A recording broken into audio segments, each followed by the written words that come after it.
നിന്റെ കയ്യിൽ ഒരു ഇടിവെട്ട് കേസ് വന്ന് വീണിട്ടുണ്ടെന്ന് കേട്ടു. എന്റെ പേര് ഇസ എന്നാണ്. നല്ല പേര്. ഓമൻ എന്ന് പറയുന്ന ഒരു സഹോദരനാണ് ചോദിച്ചിരിക്കുന്നത്. പറഞ്ഞോളൂ. ആദ്യൊരു മടിയുണ്ടാവും, പിന്നെ അത് ശീലമായിക്കൊള്ളൂ. പറഞ്ഞോളൂ. എല്ലാ ദിവസവും കളിക്കാറുണ്ടോ? ഇവൻ മഹാ തെണ്ടി തന്നെ. എന്ത് കളിയാണെന്നിപ്പോ എനിക്ക് മനസ്സിലായിട്ടില്ല.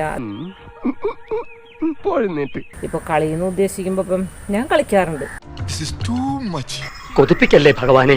എന്താ പറയണ്ടേ, ആഴ്ചയിൽ ഒരു 4 ദിവസമൊക്കെ ഞാൻ കളിക്കാറുണ്ട്. അപ്പൊ ആ കളിയിൽ ഞാൻ നല്ല സന്തോഷം കണ്ടെത്താറുണ്ട്. നമ്മള് മോള് വിചാരിച്ച പോലെയൊന്നല്ലോ. എനിക്ക് ഭയങ്കര സുഖാണ് കളി. ഞാൻ വിചാരിച്ച പോലല്ല. എനിക്ക് കളിച്ചിനി ഉറക്കം വരില്ല. കാരണം എന്താണ്, ഞാൻ കളീനെ അത്രമാത്രം ഇഷ്ടപ്പെടുന്ന ഒരു വ്യക്തിയാണ്. അത് കൊച്ചമ്മ പറയാതെ എനിക്കറിയില്ലേ. എനിക്ക് കളി എന്ന് പറയുമ്പോൾ എന്നെ ഉറക്കം വരെ തരുന്നത് എന്നെ ആ കളിയാണ്. കളിച്ചാൽ ഞാൻ നന്നായിട്ട് വേർക്കും എന്നുള്ളതാണ് അതിന്റെ വേറൊരു സത്യാവസ്ഥ. കളിച്ച് കളിച്ച് കളിച്ച് ഞാൻ ടയർഡാവും. അത്ര ക്ഷീണം വരും എനിക്ക്. എന്റെ കയ്യിലെങ്ങനെ ആയിരിക്കണം. അതുകൊണ്ട് ഇതാകുമ്പോ എനിക്ക് കുഴപ്പമില്ല, പൊങ്ങിച്ചാടി ഇങ്ങനെ ഇത് കളിക്കാലോ. എനിക്ക് നല്ല ഇഷ്ടാ, എനിക്ക് നല്ല ഇഷ്ടാ.